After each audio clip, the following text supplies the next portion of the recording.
Hello everyone. Continuing from the previous video, we will cover the history of the Ukrainian People's Republic, the first independent and properly Ukrainian state. For a state that only lasted a handful of years, including an interruption of German imperial rule called the Ukrainian state, it remains an important moment in the history of Ukraine. It is, after all, the first time that Ukrainians ruled themselves as Ukrainians instead of Rus or Ruthenians or those Russians with a weird accent. The background of this country can be summed up by looking at World War I. German and Austrian forces had invaded Ukraine and Russia from the west. The Russians suffered severe losses in the course of the Great War, and by the Treaty of Brest-Litovsk, which we will be getting back to later, Ukraine was operating as a functionally independent state. Now, formally, the Ukrainian government was considering itself more an autonomous region of Russia. That is, it was a self-governing part of the overall Russian state, but in fact, on the ground, the Ukrainians were more or less ruling themselves for the first time, even if they paid lip service to being part of Russia. This state of affairs, lasting from June of 1917 to January of 1918, saw consecutive coups and counter-coups in Kyiv as different factions struggled for control of the country.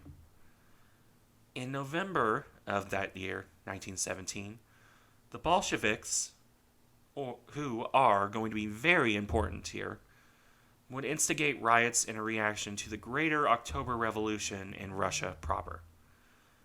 This would see the Russian forces thrown out of Kyiv and the Ukrainians taking full control, even if they were still claiming allegiance to Russia for the moment.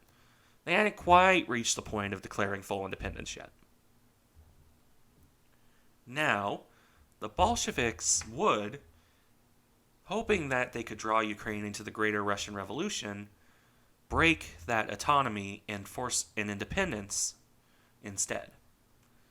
Because the Bolsheviks wanted Ukraine in the Russian Revolution. They wanted to bring these resources to bear to take over Russia. The Central Rada, however, who were the ruling council of Ukraine, had absolutely no interest in this. The Bolsheviks, as the All-Ukrainian Council of Soviets, attempted to take full power in December of 1917 to force the issue. This would fail due to their lack of popularity in Kyiv, and they would retreat instead to Kharkiv to form a counter-government to the People's Republic. This Ukrainian People's Republic of Soviets, creative name, would quickly allow Bolshevik Russian forces into the country in an attempt to defeat the People's Republic. In response to this aggression, the Central Rada declared full independence for Ukraine in early 1918. Unfortunately, they would find it rather difficult to stand against the Red Army, however, and Kyiv fell within a month of independence in February of 1918. The People's Republic would, facing defeat, look to Germany, their former enemy, for support. Signing the Treaty of Brest-Litovsk in February, they surrendered to Germany and became what amounted to a protectorate or vassal state.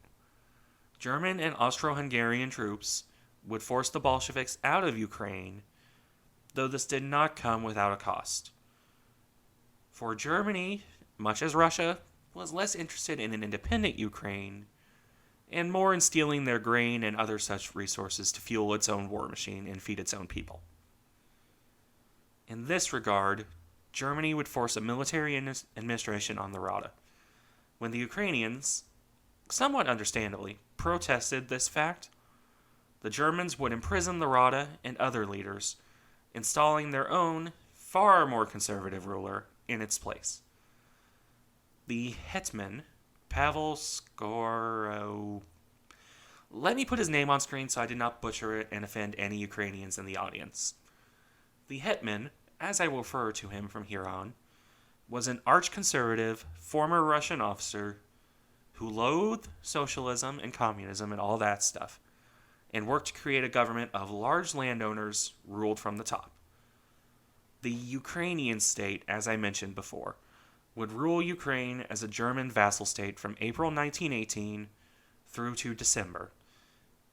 But it was rather unpopular with the actual Ukrainian people, for understandable reasons. It restored large landowners to power, it took away farmland and gave it to them, and it rolled back social reforms. This angered peasants and other activists of the People's Republic, though the state would push Ukrainian language to the forefront. It printed textbooks in Ukrainian, established schools, 2 universities, and even the Ukrainian Academy of Sciences. However, with the impending loss of Germany and Austria-Hungary, the Hetman suddenly found himself without his sponsors and very much alone. He attempted to cozy up with the Russian white, anti-Bolshevik, forces, specifically pro-monarchy groups. This did not do anything to endear him to the Ukrainian population, even more than his other moves had. The socialists and other allied groups formed what is called the directorate as a counter-government in response to this, and they would, eventually, force the Hetman to vacate his position in December of 1918.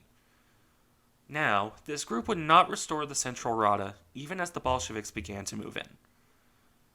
This is a complicated topic that I will not get into in this video. Suffice it to say that this would become the government of Ukraine for the remainder of the People's Republic. The Central Rada would not come back. With Russian troops moving into Ukraine, the Directorate and People's Republic would formally declare war on Soviet Russia in January of 1919. Unfortunately, this war would go about as poorly for the People's Republic as the one before the Germans moved in had. The Russians would, once more, capture Kyiv in February, almost exactly a year after they had captured it before Brest-Litovsk. With Ukraine descending into chaos of war between multiple factions, more than I can get into in this video, with the People's Republic, the Soviets, Entente forces, White Russians, anarchists. There was a lot of factions fighting in Ukraine, and it split the attention of the People's Republic, fatally split the attention of the People's Republic. They would be pushed further and further back, and even with support from Poland and temporarily retaking Kyiv, they would never again gain the control of the entirety of Ukraine. By the end of 1920, Ukraine was completely under control of the Soviet Union. Or the Soviet Russia at this point, I should say. In March of 1921, peace was formally declared between Soviet Russia, Soviet Ukraine, and Poland, and the People's Republic became a government in exile. It would remain as such, moving between countries and constantly declaring itself the proper government of Ukraine until formally handing over power to the current Ukrainian Republic in 1991. Thus ended the long and torturous history and exile of the People's Republic of Ukraine. In spite of its short and difficult history and control of Ukraine, it is still remembered fondly in some circles as the first proper Ukrainian state. It was the first time that Ukrainians had properly ruled themselves, and even to this day, it retains some influence in Ukrainian history and politics.